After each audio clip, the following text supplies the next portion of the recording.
kusina ni Tita Moning, the Tita Moning rather, talagang ilang dekada na po ang tawag to, pinupuntahan ng mga tao. Tama po ba ako, Miss Tanisha? Yes, ma'am. Oo. At ang mga recipes po nila ay talaga namang original na original. Sabihin nyo nga po sa amin, Aling Tanisha, kung ano yung nasa dulong yun. Bread pudding, sir. Bread pudding? Naku, ang sarap. Ano yung nakatusok-tusok, ma'am? With pili. Pili nuts na parang nilagyan ng sugar, diba? Pagkatapos ito yung susunod, kamote? Sweet kamuti para dito sa roast pork.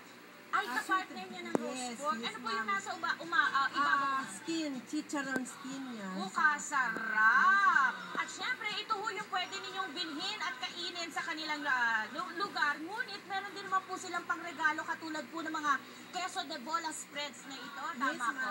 Magkakano isang garapon, ma'am? 350, ma'am. 350. Tapos meron din kayong specialty sauces. Yes, ma'am. Sauce for the roast pork. Oo.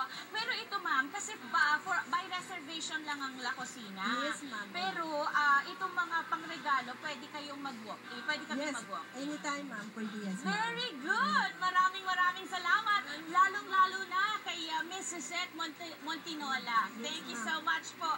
Cocina La Tita Moning. Call them. We have their numbers on your screen. Maraming salamat. Samantala, dito lamang po, kapitbahay lang ni President